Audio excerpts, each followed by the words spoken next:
What's up, folks? MC is in the house, and with me I have dog trainer extraordinaire Uncle Jess. And right now we're on our property, or my property, in PA, and we've spent a few days training dogs. And you know, some of you guys know this, others will find out now, but I'm also learning to be a dog trainer. Anything that I take an interest in, I have to, you know, find a way to climb the ladder. And Uncle Jess has been my mentor for some time now, so we got to spend some time this week learning a lot of cool stuff, working some protection dogs, some canines, and stuff that I don't normally get to work with my Caucasian Rambo. So, Jess, say what's up to everybody. What's up, everybody? Just the one. He's Cuban from Miami, but he speaks very good English, so just wanted to get that out of the way. So, what I wanted to talk about today was just some different takes on dog training. So, I will first use my own analogies because I am a camera hog, first off.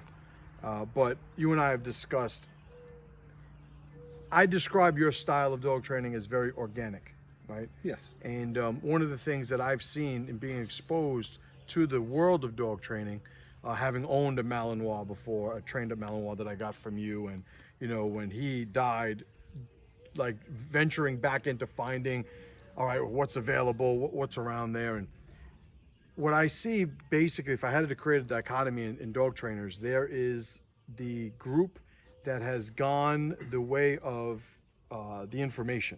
Right. You know, they've gone towards the book.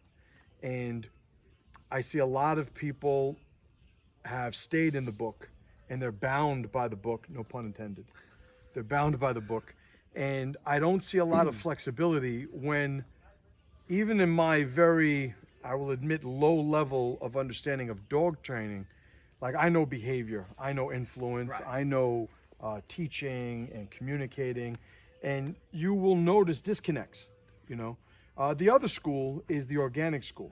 You know, that first day when they decided to become a dog trainer, or when dog training decided to find them, rather than pick up a book, they played with a dog. Played with a dog, right. And that's how the relationship started. I see you as one of the more pure, organic trainers in that sense. A lot of great trainers, I've noticed there's a little bit of both. Yeah. Sometimes they start with the book and they eventually have the experience of the dogs. Sometimes they start with the dogs and they go into the fortify it books. with the book, you know. And everybody, you know, my whole thing is on dog training as far as a profession.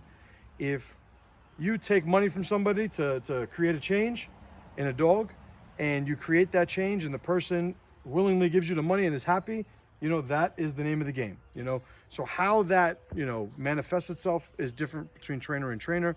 And it's just, to me, a waste of energy to, you know, you're not like me, you're not like me. Right. You know, that catty stuff's in every industry, but lo and behold, dog training too.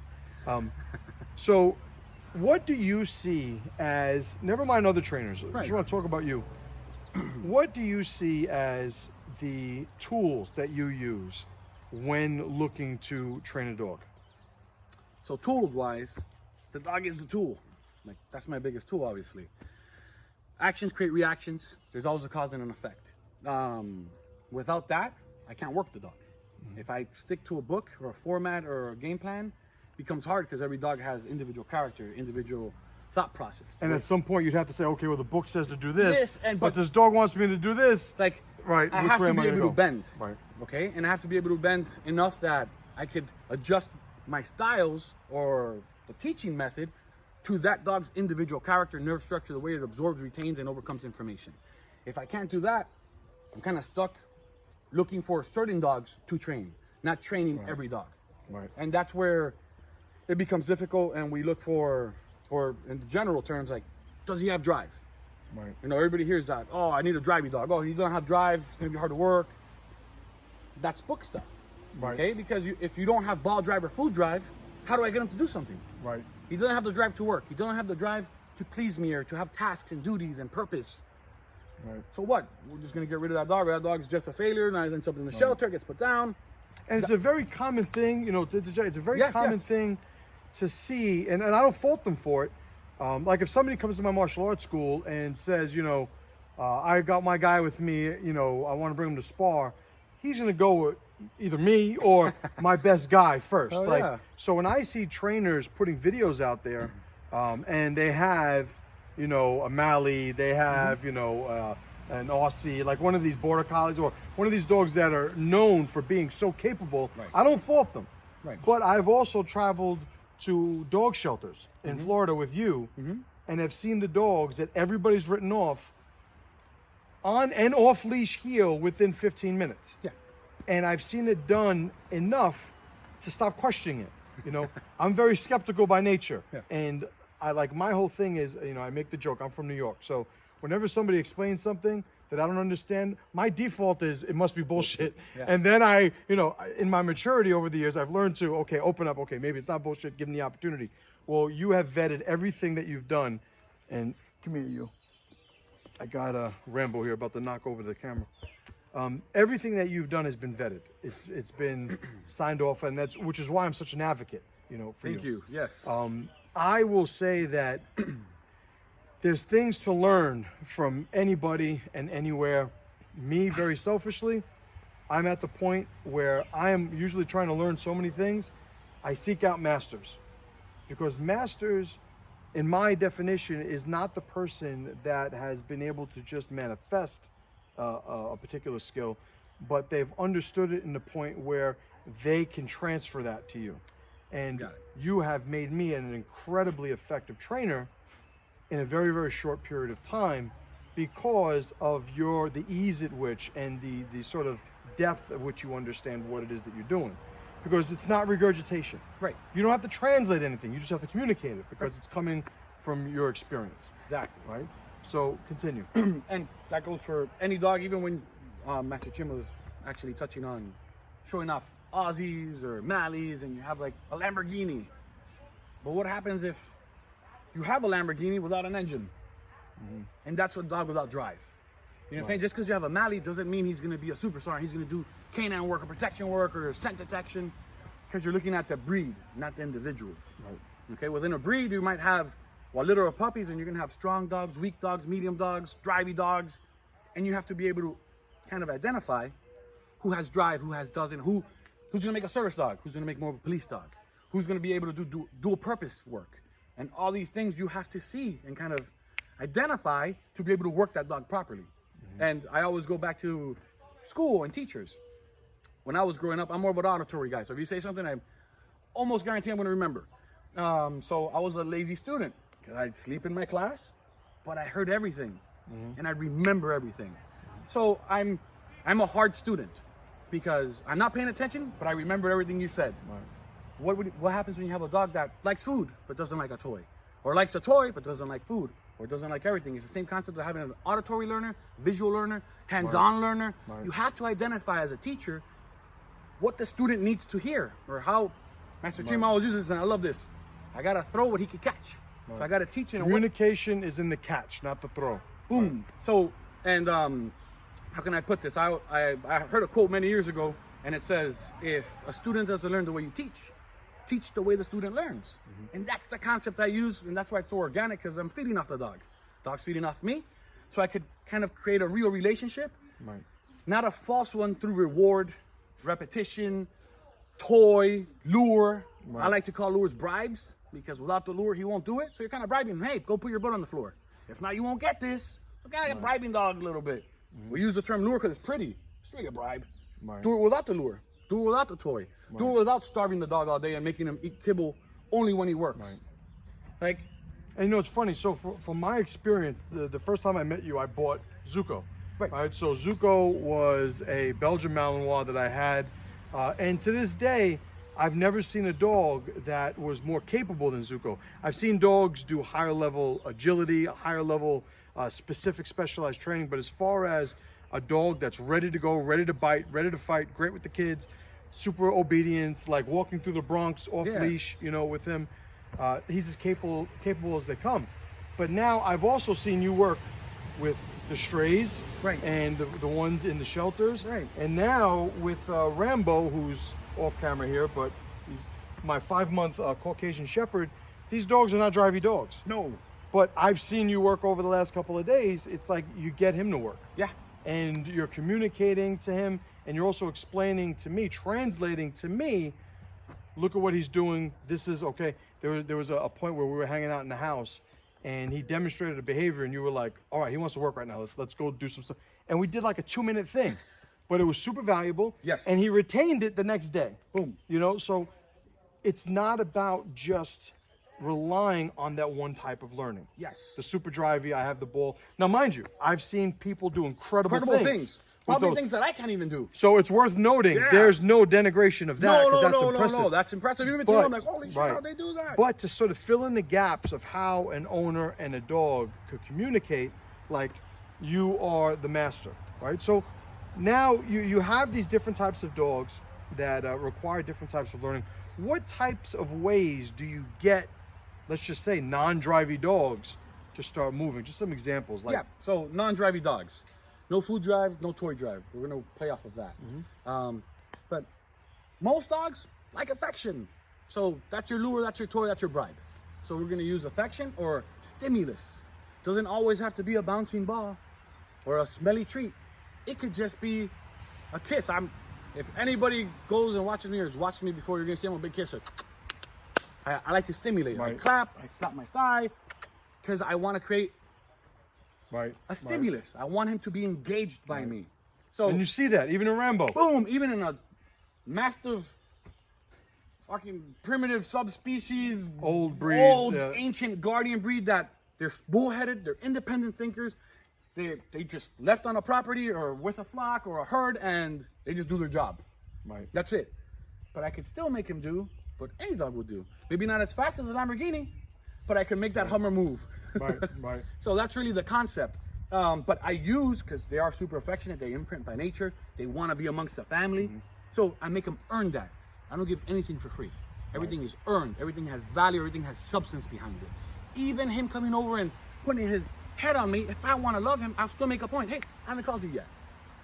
I give him he walks away, then I'll call him back, because I want to dictate that. I wanted to see how much value and substance there is behind me going, hey, what's up, buddy?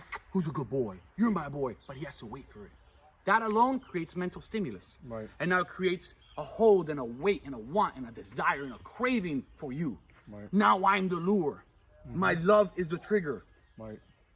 And one of the things that I've noticed, to piggyback on that, is in addition to traditional training, because I've done many different forms, you know, I've exposed myself to different methods of training. And the one thing that I notice that is different, I'm not even going to say better or worse, because I don't need to say that, Different. is the communication that you are putting toward the dog is fully customized, and it builds clarity. So if I wanted to make a distinction between traditional dog training, whatever that means, like your more modern clicker training, you know, classical conditioning, you know, like these types of, you know, operant conditioning, training of dogs, what I see with you is that whereas a lot of those systems create clarity through consistency, you're creating clarity initially through proper communication. Right. And then through their consistency, they build the communication because they teach the dog how to listen to what the language they're speaking. Right. Where you seem to do a counterintuitive, I am going to talk to the dog, get him to understand, and then we'll be consistent with it moving forward. Boom. Right. So I've noticed, like I've had the opportunity to work with not only you with, you know, at the dog shelters, not only with my dogs, but also clients, you know, like high level canine, you know, shepherds and Malleys. And I even got to take a couple of bites and stuff, which was fucking surreal. Cool. I owned Zuko for years and bought a suit, but I put the suit on everybody else. So I had never taken a bite until I started working with him as a mentor apprentice. And the thing that I notice is the communication. It doesn't matter the application. You're still speaking to the dog in a way that he understands. And so one of the criticisms that I've heard from dog trainers of more organic types of trainers, not even you specifically, but more organic types, is, yeah, well, you know, he's going to do that now, but let him do it tomorrow. And as an outside observer, my position was always, well, even if you're training him this way, it's still going to require a timeline. But you're building up to get, let's just say, the sit on the 100th rep, whereas a lot of times you're getting the sit on the 5th rep. Right. or the 10th rep. Right. But who's to say that you're not going to still do 100 reps of it, you know? So it's still 100 reps. So it's again, I hate seeing well, that's different, so it must not work. Because if anything, I'll be honest, I see most traditional dog trainers, I think, will benefit from adding some of your techniques to how they build that relationship with the dog. Yes. I believe that completely. Mm-hmm. You know, and when I see people like even, oh, well, that's not long enough to train a dog. It's like, I had Zuko. It's like, nobody could tell me that this style doesn't work because I had a high performing, and before I purchased Zuko had won like advanced obedience at 6 months when he was a puppy. Yeah. And tell that story real quick, because that's a great story. Okay. So I had a 6-month-old Belgian Malinois, and or Zuko. Malinois. Zuko. Right. And what happened with Zuko was he was such a phenom, and he was just on point. He was just one of those dogs. And I enrolled him in a protection tournament. I actually enrolled him in an advanced adult protection tournament. So he was only 6 months, and they kind of laughed at me when I signed up. And I was like, all right, well, to get see this little dude, you know what I mean? And first couple of people went, good dogs. Good dogs, they did their thing. They had to be choked off the out. They had to be, the owner had to walk over, grab the leash. Hey, out, choked off. That's the norm. He did it. Dog did good, did smooth, So they're off leash, but with the leash hanging, just dragging a leash. And there's 3 decoys. There's one set up behind a fake window, and there's another one behind barrels and bottles. And then the last one is kind of like a cascading waterfall, and he has to jump through the waterfall and get the hit. So no one did the cascading. The cascading was just too much for everybody. So I'm last up, obviously, and I have Zuko with me, and I don't have a leash on him. I don't have an e-collar. I don't have nothing. He's 6 months old, and Zuko wasn't the biggest Mally. Right. He just wasn't. You know what I mean? He was at that age. I think he might have been like 30 pounds. Right. So he's just a baby, and I actually trained him in French, so he's OPA. I'm like, OPA? And he's walking with me, and the decoy comes out of the window. But he can't go unless I send him. One of my favorite things is having an out after the dog bites, and the decoy putting physical pressure on the dog on an out. Not this in front of the dog. I mean like, like, get in there, make him mess up. Right. And the dog should just be indifferent. Which is incredible to see when, like, little sidebar, when I got Zuko, and you brought your buddy who decoyed for you, and Zuko would be on him, trying to just tear him to pieces, and I'd out him, and he'd come and he'd get position, and then the decoy would come and just start slapping him in the face. And it was like, I don't know if I could do that. Start just beating the shit out of somebody, tells me to get off, and they come over and start fucking with me because I'm so disciplined. Right. So it was impressive. So and the reason, I'm gonna run off topic just for 1 second. The reason I do this is because by nature, movement creates reactions. The action of moving creates a reaction to trigger. This is where in sports, and I'm gonna use Shuts as an example real quick. The blind dog comes, bark and hold, ham, and as soon as I move, the dog bites. No one told him to bite. Right. No one told him to bite because it's an instinctual process in their brain. My bark is going to create a movement. I never want the dog to have that freedom of decision unless there's not a physical threat to the person or the handler. Right. Without that, he should have no concern with his personal well-being. Only yours. Right. That's why I do that silliness of out, and the out has to be an out. So I'm really big on that. So they're not used to that. Right. Decoy comes out, every time he did that, every dog charged. No commands. So little ass Zuko's there, looking at me like, I'm like, no, wait. Decoy got mad at me because he did it like for 10 seconds. He's like, hey! I'm like, oh, you want me to send him? Because I'm kind of a jerk too. I'm more infamous than famous, And I'm like, oh, okay, wait. Fucking. Right. And that little thing, look at that little lightning bolt. Wham! You know? Right. And he takes that fucking, he's shaking, But I'm still 50 yards away. Right. Everybody had to go to their dog, grab their leash and a harness, and hey, out. I'm like, you done? Zuko, out. Right. OPA. Fucker came hauling ass back. Boom, boom. His OPA was so sexy. Yeah, it was good. It was so sexy. Boom. And then I have to pass that decoy, but I have him under control. with the leash. Then the guy behind the barrels and the bottle there, he comes out. Ah, same thing. I'm like, you ready? Boom, packing, and we go through the whole song and dance. House, same concept. And then the guy behind the waterfall, cascading waterfall. That was a good one. Because I'm like, oh man, he's never done it. I never put him through something like that. I didn't even know what the setup was going to be like. I just said, fuck it, I'm going to sign him up. I'm like, oh, who the fucker better not make me look bad, you know? So we have him, and instead of just sending him, I wanted to rev him up a little bit, to give him a little extra. So I told him, watch him. And he's barking at my side. Oh, watch him. I'm like, you ready? I'm like, watch him, buddy. Come on. And when he was hot enough, I'm like, back him. He went at 100 miles an hour, slowed down just a cunt here. And I'm like, I think I'll go my second pocket right there. Bam! And he just flew through the water. Boom! I'm like, woo! You know, I was like, yes, that's my boy. Out, boom! I got a little too excited. I'm not gonna lie. So just a lot of people were like talking and saying, "Oh, this fucking idiot with a 6-month-old puppy. What an idiot!" You know. So I was already hot. I had already like revved my own engines up. You know. So as soon as I called him back, you know, heal up or God damn it, he was OPA. OPA. I started 6 months. 6 months, you know, being a little shithead. That was my younger years, and my energy was so out of it that Zuko went again. And I said, "Hey, Ouse, come here!" And he's like, "All right." So then everybody claps, the whole thing. I don't know nobody, you know, but it's a great experience. About an hour later, they finished everything, and they're gonna start doing placements, like first place, second place. I got third with Zuko. You know, I was very pissed. I was like, oh, this bullshit. People started booing. I was like, oh my God. The judges came over, the decoys. They're like, oh, we just want to explain what happened. I'm like, oh, it's okay. Did any of my friends or family say anything? Like, they're like, no.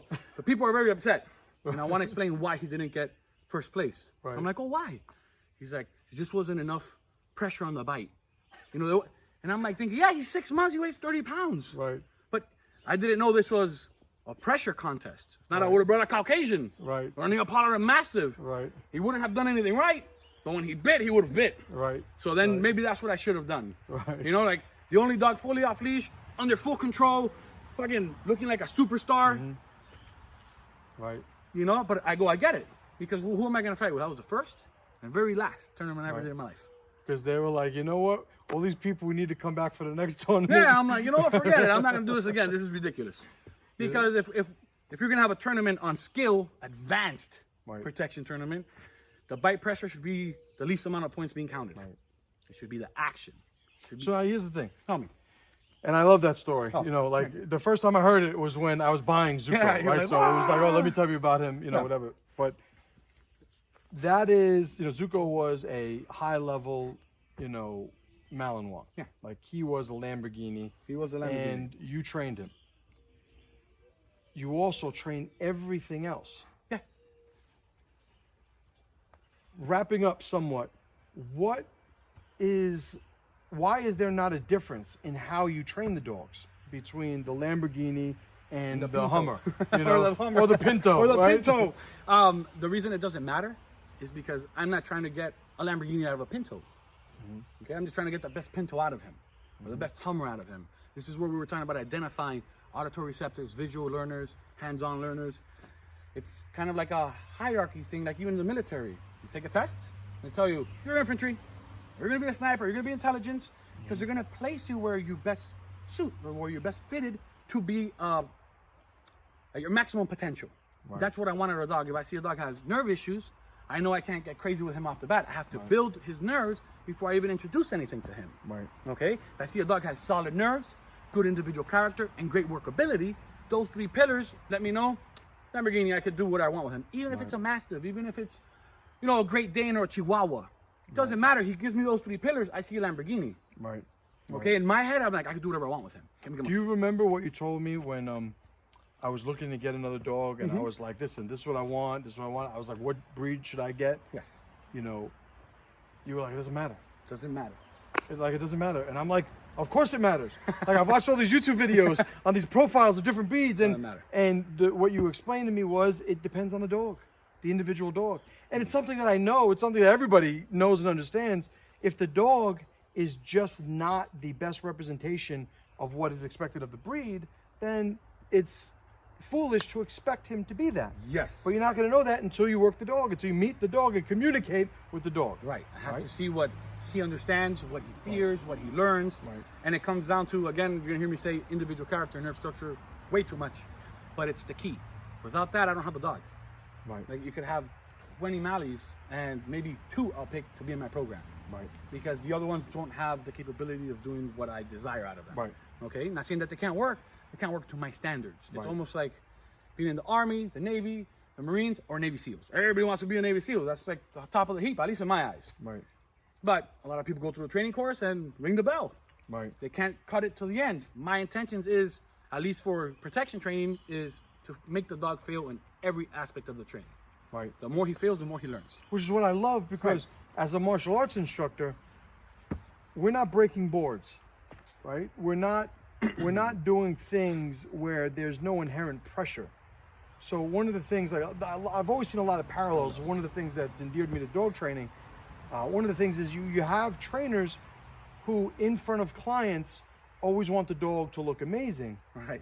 But it's like a fighter who its trainer is never allowing him to fail in training. Or get But hit that's or- what training's for. That's what it's for. Right? Because, the old saying, bleed now, laugh later, right? Mm-hmm. So in dog training, like I have had an experience where we worked recently with a shepherd who was already trained, Yes. and very capable. Mhm. He decided, the owner decided to add your training to the dog's training, and it brought out a whole nother level to the dog. Yes. And right now, because I want to end this up. Okay. But on that note, so you're somebody who I've seen take dogs that were mutts in a pound, who I don't know if they call it a pound anymore, A rescue. a rescue, a shelter, whatever. But the pound, right? A mutt from a pound has Yeah, a certain energy flair to it. to it. Yeah. So I've seen you work mutts in pounds, mutts that would have been put down. Yeah, they're at-risk dogs. right. Pretty much. I've seen you work high drive Malinois from puppies. Mhm. I've seen you work, breeds like my Caucasian Rambo, who's not supposed to be able to work, who's not supposed to, But I've also seen you work with people who have dogs that are trained already, and they brought you in to explore another aspect inside to the dog. So Yes. you're based out of Miami. I talked you into coming up to PA for a week.